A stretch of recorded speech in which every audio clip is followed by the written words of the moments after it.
Hello, welcome to the RVTV Sunday session. Now, first thing you might notice, everybody, is that our usual host, Jens, is not here. He's asked me to step in for him. He's away visiting family at the moment on a kind of like mission from a get well mission to his dad there. So we hope everything has gone well for Mr. H there. And Jens, we miss you loads and come back soon. So today we're going to preview, obviously, the Newcastle Spurs game. We're going to have a look at, well, one thing we're not going to do is have a look at the lineup, because as we all know, it's going to be exactly the same. We're going to look at the Paratici. I've seen it. The Paratici saga, and we're going to have a look at the Levy interview as well. But first of all, let me introduce this man right here, Kev. Great to see you again, mate. How are you doing? Not too bad, Si. Not too bad at all.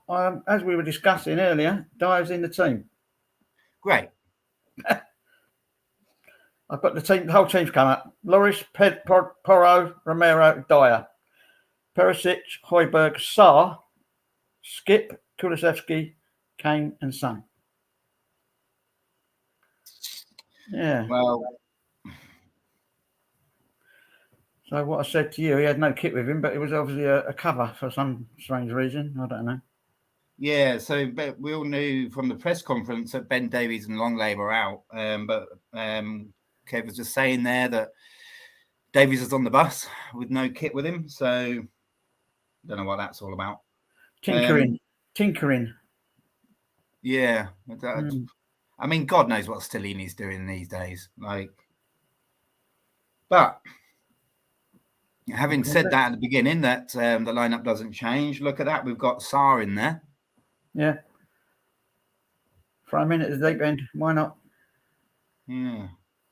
Well, I'll tell you what. Let's we'll get on to that in a bit. I just wanted to kick off with the Levy interview that came out last week. Did you see any of it, Kev? I saw clips of it. I couldn't bear to listen to the drivel, to be honest with you. Yeah, you know, I tend to not listen to propaganda.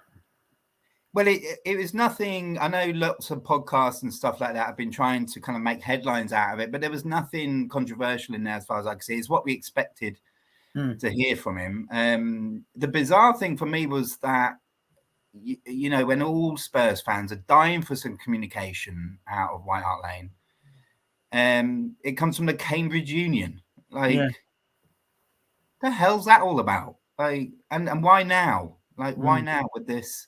Because the whole context of it was with the Cambridge Union, where they're obviously talking about business. He's an investment guy, you know, they're talking about business and all that kind of stuff. So these half a dozen questions that relate to Spurs came up, obviously. Yeah. And there's nothing we didn't expect, you know. Oh, I love the club, and you know, we started off as an investment for us and all that, which I know a lot of Levy out groups have latched onto and clipped and trying to, I told you he's only in it for investment. But that's not a shock to any of us. We all knew that at the start. And, you know, in theory, there's nothing wrong with that, is there? No. You know? It's all about the bottom line. It's always about the bottom line with him, you know. From his point of view, yeah. And that's fair enough, you know. But there are other chairmen in clubs around the country and the world that do invest in the club, but also love the club, but also don't make stupid decisions and don't wreck their club, you know? Yeah. I'm just disappointed that this is the only time we've heard Daniel Levy speak. Yeah. And it comes from the Cambridge Union, and it comes with no real kind of hard questions asked. I mean, it wasn't exactly bloody Paxman, was it? No. The one thing that stuck in my craw was when he mentioned we've won one trophy in the last 15 years. No, we haven't. We won no trophies in the last 15 years, because it was the way it was worded. You know, in the last 15 years, that was the last trophy. It's the way he's turned it round. You know, to me, it was a wrong one, the way he stated it. It's just me being picky. You know. Yeah. I mean, the last 15 years have been barren. There's nothing. So, but he said we've had success along the way. What sort of thing? The thing is, it's like, well, is it a case of a carefully managed thing? I mean, I think he, along with the Spurs media team, have put this out for a reason, but I'm still not sure what that reason is. And with comments like what you were saying there, like, it doesn't really help him. Like, I don't understand the reason for putting it out. Because I know it's obviously come from the Cambridge Union, but I think they would have been heavily lent on to put it out now rather than when it was first recorded, which was God knows how long ago. It's just, the whole thing's just bizarre, and it's yet another example of how embarrassing our club is, really. Well, yeah, it's self-induced every time. It's unbelievable. Was that his alma mater? Was that where he got all his degrees and everything in business at the Cambridge? Yeah. And, so that's why he's got some sort of strength up there with people he knows and everything. And going back to his alma mater or whatever. But there's a lot of people saying, well, maybe if he'd have gone to Oxford, we'd have actually won something. Yeah. But maybe if he hadn't gone to Oxford at all and got can easily get the degrees and whatever else he's got elsewhere, he'd have more of a kind of sense of real life. Yeah, the LSU or something. Yeah. Instead of being an Oxbridge twat, then I just think, imagine if you're Daniel Levy and you think, I can hear all the Levy outs and I can hear all the protests and everything. Yeah. And I really want to kind of turn my image around, What can I do? Like, I could do an interview or something. Oh, hang on, I did that interview a while back. Can we put that out? Nobody said to him, like, are you sure? Because you doing an interview at the Cambridge Union doesn't exactly come across like you're a man of the people kind of thing. Nobody said that to him. Because they're too scared or whatever. And they've just put it out. That's my take on it anyway. Yeah. Oh dear. Shambles.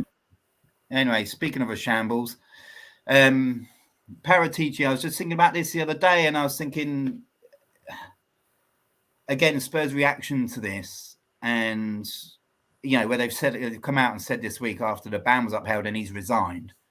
They've said, oh, it's so sad that we're so close with him, and it's such a sad time for him and his family, and we're strong though. We're strong. I'm like, what the fuck are you doing?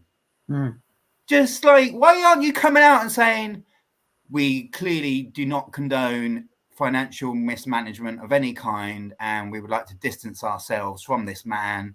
Yeah. And a statement like that. But no, it's just like, oh, we love him though. Like, what are you doing? I was just thinking, can you think, Kev, of any other time, at least in terms of, like, since we've been supporting Spurs, that this has been more embarrassing? Because I can't think of any other embarrassment. I can only think it's financial situation where if they sacked him, there'd be litigation of some sort. That's all I can think. Because otherwise they're just downright stupid. It's just the whole thing from start to finish. Like, we knew 6 months ahead of hiring him that he'd been banned from the Italian FA for financial irregularities. Yeah. It's half a year goes by and they're like, yeah, let's get him in. Like, it's a real clown show. What? Yeah. Well, you wouldn't touch him with a 10-foot barge pole. Painted. Yeah. I mean, I grew up with, like, Spurs as a cup team and all that, and I've seen us with the odd, embarrassment of going out to teams like Port Vale. You remember going out to Port Vale? I don't know if you do. I was there that day. Yeah. Oh, yeah. Oh, Jesus. Yeah. A long journey home. Embarrassments like that, and just this is, for me, is just the ultimate embarrassment. It's just fucking terrible. Yeah. And this Sean Munn guy, like, I'm now thinking, my new director of football, like, what skeletons has he got in the bloody closet? He's an Because Australian guy, isn't he? Yeah. yeah. I mean, don't know. I just think, like, I mean, I was thinking, because I'm always an optimist, me, and I was thinking, well, maybe we've got this Australian Sean Manning with a view to him recruiting Postecoglou. Yeah. Maybe that's the plan. But now I'm thinking, since Paratici, I'm just thinking, like, the way we make decisions. Yeah. Is this guy just like? I mean, I don't want to cast any aspersions or anything, but there's probably something horrendous going on with this guy in the background that we just either haven't spotted or have chosen to ignore, and just got him in. And I just thought, you can almost see it coming, can't you? Yeah. Well, it's happened so many times. You had the Whale dynasty in the 60s, 50s, 60s, 70s, and then Scholar and that came along, and they sold off the training ground for $4.5 million because they needed the money to subsidise other wasteful enterprises like ticket exchange, stuff like that, and trying to have dealings with kit makers and all that, and they all went tits up, and lost millions. And in losing those millions, they lost face again, as always. Always failing. These enterprising deals they do. It's a different world now with the Premier League money, but they thought they were smart then, and it's just happening again and again. And you've always got the wide boys there as well. We've always had it might be a stable ship, but it's on the football side, it's atrocious. Do you think that's why Levy is so stingy? Why he never gives enough money to any manager? Purely because of what's happened before. Like, he saw what happened before he came on board. Yeah.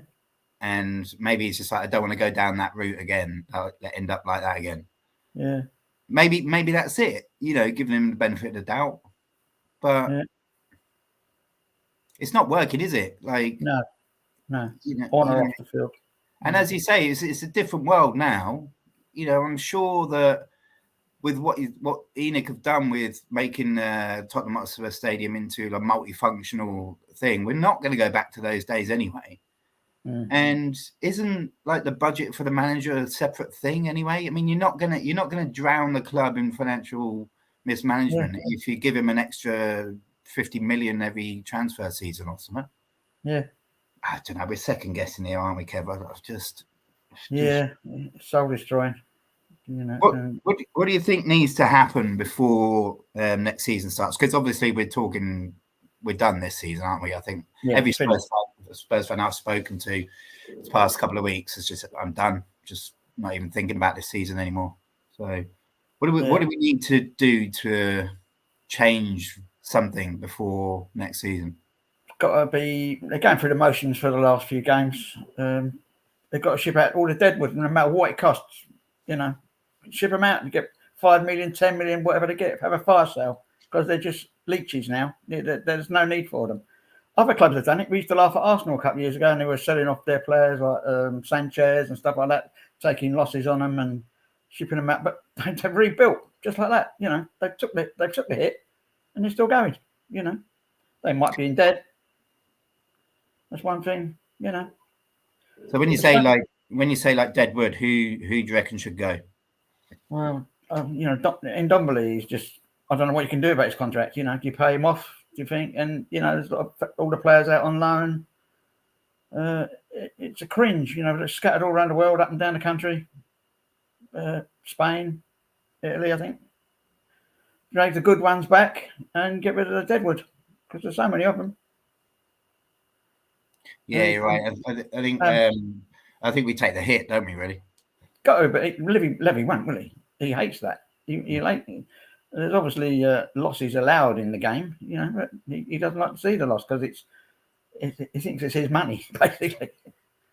Yeah, well, that's the thing, isn't it? It's like, this is my own little pet project, and he's in that little bubble, and he's just like, fuck everybody else, I think you're right. I think get rid of the dead one and get the good ones back in. Out, I think, obviously on Ndombele, Dyer out, Longley, send him back. out. They're talking about a contract for him. Oh, Jesus. Yeah. I just like Paper talk, but he's like when he's not at his best, he's mediocre. Do you know what I mean? Yeah. He does a basic job. Yeah. And because he messes up so often, then when he does at his best, which is mediocre, everybody's like, "Oh yeah, he's good. Yeah, I'd have him. Yeah." There's a good player in there somewhere, but he ain't. Yeah. No, let's try and find somebody who's not only better than that, but doesn't stuff up every bloody second game or something. Yeah, you know, like it's weird. It's like the dire paradox, isn't it? It's like here we have a player who is so experienced, tick, positionally good, gets himself in the right place at the right time, tick. But then it might be in the right position, the right time, but doesn't make the tackle, therefore concedes a goal. Loses his man, therefore concedes a goal. Makes crazy decisions, pass backs and what have you, misses headers, can't even mark anybody at a corner because for God knows what reason. Well, because he's crap. And there's all these like you see him like make a good header or come forward with the ball as Conte was encouraging him to do, and it still is obviously because we've got Conte light. And everybody goes, "Oh yeah, brilliant, yeah, there's a guy we know and love," and then just not focusing on the fact that we're all just waiting for that huge mistake. Yeah, and it's coming, and just it baffles me that even Stellini would still keep him in the lineup. Speaking of which, let's get on to the lineup. So we've got just as a reminder for anybody who's just joining us, we've got Lloris, Perisic, Dyer, Romero, Porro at the back there, Sarr, Skip and Højbjerg in the middle, and Son, Kane and Kulusevski up front. There's a couple I don't agree with there, Kev. I don't know about you. I don't think Kulu should be in there. Kulusevski shouldn't be in there. I think what we were saying earlier about bringing the good ones back. I think Spence should come back.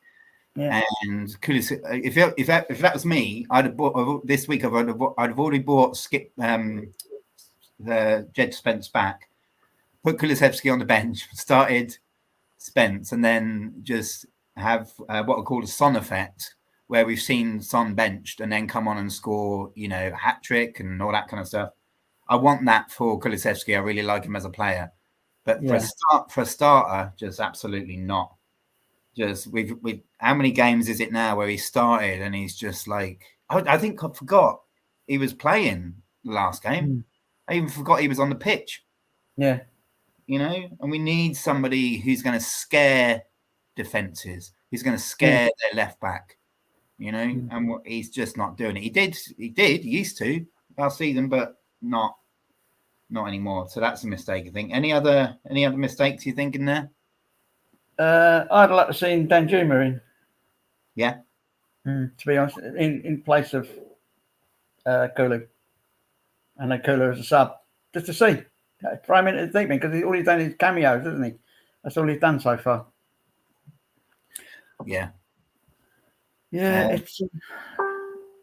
it's tough times, We've got today's game. We've got Man United and Liverpool coming up next. I mean, nil points, I think. I really do.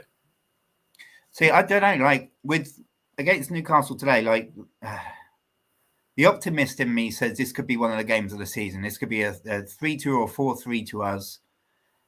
Just the way that everyone's been playing, other teams have been playing lately. We've seen some amazing results. Obviously, the Gooners losing 2 points against Southampton, which was brilliant. Watch that. Yeah, it was great to see Sol Campbell watching that game as well. So, yes. And Thierry Henry as well. Yeah, absolutely.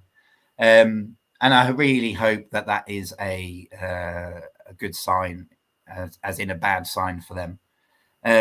But other teams are playing out their skin at the minute. I'm watching some of the Fulham Leeds game as well, and it's just it's proper blood and thunder football, is proper going for it. Everything Spurs aren't at the moment. So I think with the other teams and how they're performing, I think that's gonna give us a rocket up our asses and get in there.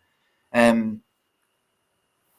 mean, I'm glad I kind of jinxed it right at the beginning of today with saying, I haven't put the lineup up because it never changes. Sar's in there, so brilliant. Is that a good thing? Yeah, I think so. It's class. I think he's a natural. He's one of them. You just look at him, you just know it's in his game. It really is. He'd be a bit nervy, but you've got to hit the big time, haven't you? Well, it's if he plays on the left, it strengthens up that very, very weak left-hand side, doesn't it? Yeah. Because unfortunately, Perisic is playing, so we never know what you're going to get with Perisic. I thought he was brilliant last game. I thought, for the first up until they scored, and then everybody just started playing crap. Perisic was brilliant. He was bombing down that left-hand side. He was making every ball. He put in two or three decent crosses. And, he was cutting in from his left foot onto his right and still putting in a decent cross. He did that 2 or 3 times. And I thought, well, here we go. This is a Perisic we love to see. But then he just switched off like everybody else did after the goal and then just played crap. So God knows what we're going to get there. I still think, again, talking earlier about the end of the season stuff or post-season stuff, I think that's Ben Davies' spot there with Perisic. That's Ben Davies' spot. I still think he's good enough to be there, and he's good. He's still much better coming forward. In terms of the actual cross, I think Perisic might edge it, but Ben Davies doesn't put in a bad cross. No. Pops up the occasional goal. Yeah. He plays it along the ground more than probably winging a cross in through the air, but from what I remember, he's usually accurate more often than not. You get 100% with him when he is playing. That's the thing. It might be 100% of a lesser quality player, but it's 100%, and that's what you want to see on a football pitch. Yeah, well, that's the thing. Like his default level is mediocre, which is which is fine, because obviously in his position you can get covers, can't you? So yeah, if he was playing instead of Perisic today, Sar would cover him, and I think we used to play Perisic and Davies with both of them kind of covering each other down that left. Yeah, overlapping. Yeah. Earlier in the season. That's right. Pretty. I think. I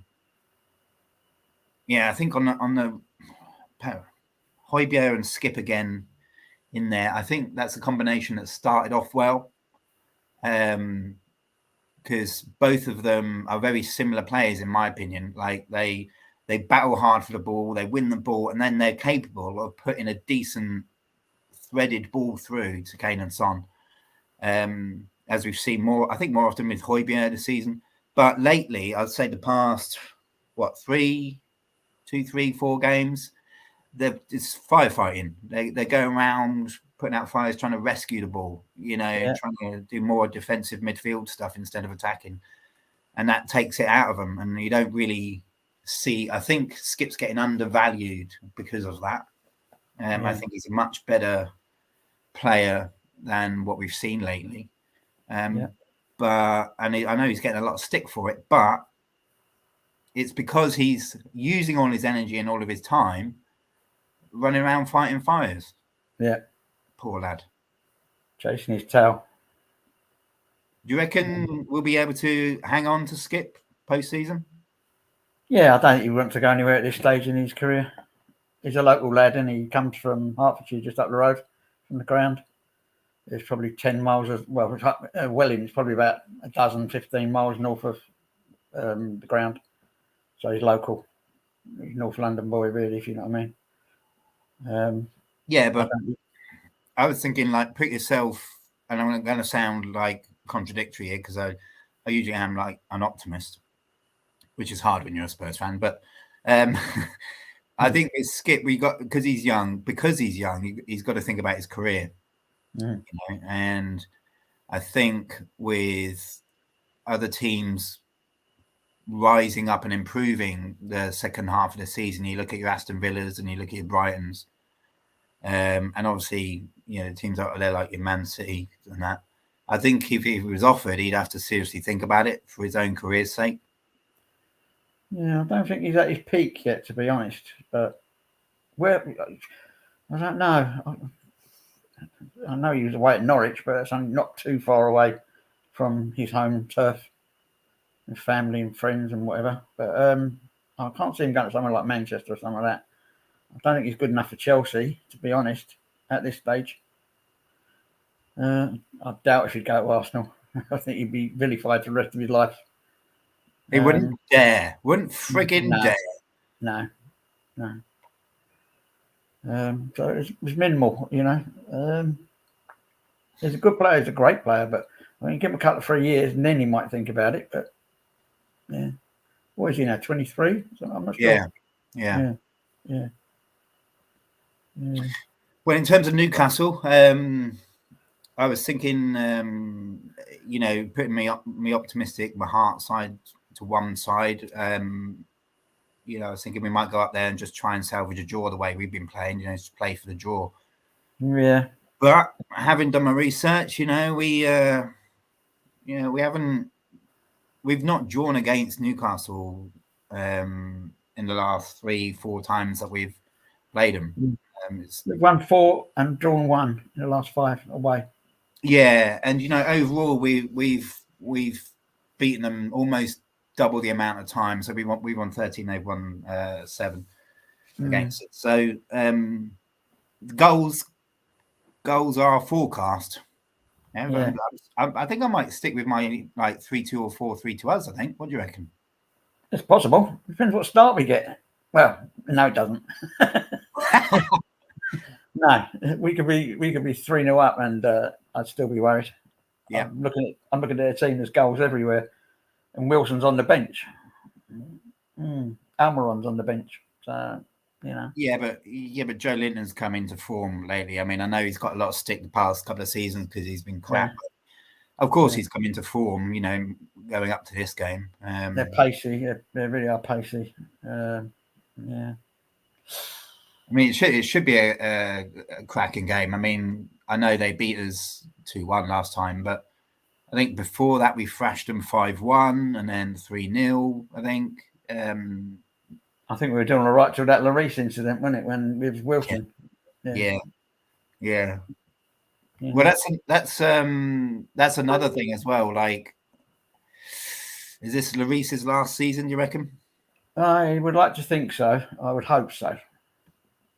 Because I'm all right with Ben Forster, you know, Fraser Forster. Yeah. Ben Forster. I'm still thinking about the Wrexham game last night. Yeah, I'm all right with Forster. I think he's good.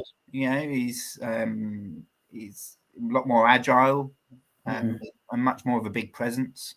Well, they're both shot stoppers, but Lloris's big letdown is his distribution, and he's bumbling, you know, and he lost it. I say since that drunk driving accident thing he had in 2019, I think it was, he hasn't been right since then. His mind is not fully focused on what he's doing. Yeah, absolutely. And, you know, I think even a couple of years from now, you'll still see him pulling off saves that are world-beaten saves. Yeah. But it's the other H. Panic every time he's got the ball in the area. Yeah, like see him flapping in the last game, and it's like that's not what you want to see from a World Cup winning, you know, goalkeeper, is it? Like, I know Force's one kind of deficiency, if you like, is getting down to low shots. Yeah. I think that's it's easy to work on. It's easy to work on for goalkeepers, isn't it? It's like distribution, you know, it's the same thing. It's easy to work on. And I think he would. I can't think off the top of my head any keepers that we want to get in. So if I put Forster up, I think we should recruit. I think we should recruit from the lower leagues. There's goalkeepers like Connor Ripley, who would jump at the chance. He really deserves, chance in the big leagues. And with that having that mindset of like leveling up from lower leagues, you're going to have the game of your freaking life, aren't you? Really? Yeah. You know? So I'd love to see us do that. Porro. There's a lot of fans I've spoken to this week who, I know he's playing today down at the right back there, behind Højbjerg, but I don't know. There's a lot of fans who are 50-50 on Porro, like whether to keep him or not. I think we should. I think there's a very, very good player there. Something there. He's a crowd pleaser as well, but I mean, he's a crowd upsetter as well. So, he pleases with the dynamic runs and the shots and stuff like that, apart from the ones that go over the roof. But yeah. He plays to the gallery. He really does, and he's an exciting player when he's in full flow. They love it, but he's got his faults. That's the thing, isn't it? And it's like, well, I'd be quite happy to put up with the odd, shin breaker that he does, if he inspires like you say, the crowd, but also the other players. Yeah, because he seems to be, when we are playing crab, he's one of the very, very, very few in the middle of all that apathy, during the game, that he will be the one that's like, right, come on, let's go. Yeah. Yeah. And the Tottenham fans have always loved the crowd pleaser. I mean, they might have been nowhere near the top of the game, but the crowd pleaser, when they get them off the bums off the seats, that's what they want to see. They want to see a bit of excitement, not this pass back, sideways, pass back, and that's what we've been suffering since Christmas. Absolutely. Getting more deeper, Absolutely. I wish I could go as well, because I live in the northeast for the game today. I live in the northeast, but about just under an hour away from St James's Park. God, I couldn't go. No. I know quite a few people have gone there actually too. I've seen photos of them online. We're in the bars up there this morning. Yeah. Get jealous sometimes, but Yeah. Well, one thing. Sorry. One thing that's I don't think has happened for a long time is our own former players coming back to haunt us and score. Correct me if I'm wrong, anybody, but I don't think that's happened for a while. So Trippier's in there. Is he gonna piss us off and just bang one in from 25 yards or something like that? Well, I bloody hope not. I can't. His form's been a bit indifferent. Might get a bit feisty. I don't know, because we've got a sort of change of. Well, you've got Kane and Sonny and that, and a few players that he played with at that time. But there's new boys in there as well. They've got no sort of respect for him as an opponent, as shall we say, a previous player of that team. So it's evened it up a little bit. So it'll be a big gung ho all round, I think, to start with, until something gets settled. To be honest, I'll take a draw all day long today. I don't care. I just don't want to get humiliated, to be honest with you. Yeah, we had enough of that last week. But I've seen it so many times. So. Well, Trippier's been given the captain's armband today, isn't he? So yeah, so that'll be interesting. As a booster. Yeah. I mean, I don't about you. I don't regret him going from us, to be honest. Well, who was it down to? Posh. Yeah. Well, just post Poch, I think, wasn't it? Just was after. That'd be Marino then, wouldn't it? Yeah. I can't remember. Yeah. Yeah, I don't regret him going. I mean, like, I think when he first arrived at Newcastle, he was doing well. But that really didn't last long. So no regrets there, I don't think. No regrets today either, because he definitely won't score against us. You hope. But wouldn't it be great if he scored an own goal? Oh, that'd be so good. Well, yeah. 92nd minute, corner, comes in, Trippier goes for it, glances off his head, straight through Pope into the back of the net. I'd rather him get sent off before half time, to be honest. Yeah, that. We'd still probably fucking lose. We'd still mess that up. Yeah. So what do we need? We need obviously 3 points today. Even if we get those 3 points, it doesn't put us above Newcastle into fourth. No. The goal difference. Yeah. Plus we played a game more, haven't we? Yeah. what we need for that 4th spot, because I think that's the only thing we can hang on to for this season, is teams, well, Newcastle and Man United, and to lose at least one. And we need Aston Villa to calm the hell down as well. Yeah, they're catching us up. Definitely. Yeah. So it's all a bit tight around that kind of like from 3rd down to, probably 8th. 7th, 8th, yeah. Yeah. So we're not lucky.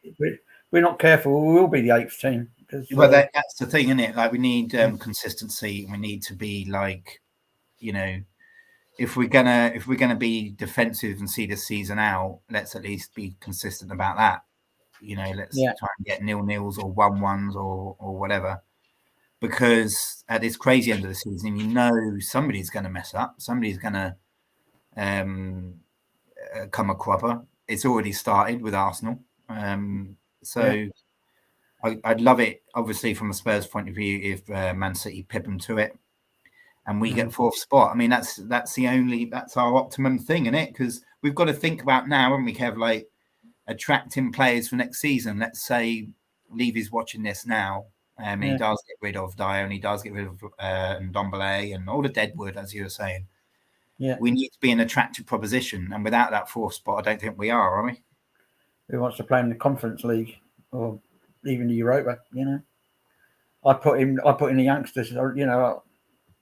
Wenger's old statement, which is never true. We play the kids in there. So, who wants to go to Tractorland, Albania? It's a long toss, and then the Sunday games involved as well. Every week, there's although we play enough Sunday games anyway. Yeah. Yeah.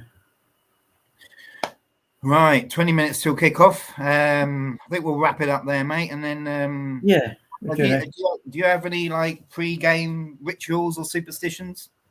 No, I'm just going to make a sandwich. Yeah, no, I don't. No, I'll get the missus to tune in the telly for me, put it on, and that's about it, really. Well, it's all pre-match nerves, just like it always has been, itchy, but that's been beaten out of me in the last few months. The excitement, it really has. It's you want to walk away, but you just can't. It's Stockholm syndrome. You're stuffed. And once the game's playing, your feet are twitching with every kick of the ball. Well, not every, but a lot of them. When there's a shot coming up, your feet sort of flicks up like the Garth Crooks moment from the cup final many years ago. It's inherent, it's there, it's part of the game. Yeah, I know exactly what you mean. If we lose, it'll be a social media blackout for 24 hours at least. I can't stand all that gloating from other people. If we lose, I don't even watch the highlights afterwards. No. If I can't watch a game, I can't. What's the point of the highlights or the low lights? Yeah, might be bitter and twisted, but that's the way I am. Yeah, I mean, I think like if I was doing like a podcast and that kind of thing, because I'm trying to get my own podcast up and running as well as being a guest on this one, I think I'd probably watch it just for the analysis and see where we went wrong, that kind of thing. But I think you're right. Like for the 24, 48 hours after a loss, I'm just like, I don't want to see or hear anything about them. Because you've seen it for yourself. You don't need to be told what's happened. You've seen it. Yeah. I mean, pre-match rituals, I end up almost doing like a kind of hacker thing, like a Kiwis hacker thing. Shouting at the telly, like, come on! It's like trying to G them up as well as myself. But I've really been forcing myself to do that in the last few games, last half a dozen games. Yeah. Because I don't want. I know it's not enjoyable at the moment. No, I don't want to not enjoy it, if that makes sense. Yeah. That's why I said earlier, I'm I'm an optimist. So if there's like one good pass or two or three good passes, I'm off my chair. I'm like cheering that, which is quite sad, Yeah. But there we are. It's life as a Spurs fan, eh? Oh, well. Well, mate, thanks very much for coming on today. Yeah, well, thanks for running it. I don't know if Jens is watching or not. I ain't got a clue. So No, he's probably on his way back to Holland. Oh, is he? I hope he has a safe flight and everything. All right. I hope everything went well on his flying visit to the UK. Yeah. And I think he's away next weekend as well. Oh, is he? We've got a midweek game, so I don't know if he wants to do a midweek video or not. But I'll probably be doing one this time next Sunday as well. Yeah. Okay. Depending on how things go, like midweek. Fuck's sake. Yes. Yeah. I really don't do much these days, so I'm always available. Just give us a tinkle, whatever. You'll see me about. I don't go into Facebook very much, but when I get messages, I go in there, Yeah. All right, mate. Brilliant. Right, you go and then make your sandwich and enjoy your sandwich. Will do. I'm going to go and smoke about 60 fags before game and start shouting. Yeah. All right, then. Cheers then, Simon. Cheers, mate. Have a good one. Yeah, all the best. Cheers. Come on, you Spurs. Yeah, sorry. Where am I? I've lost it.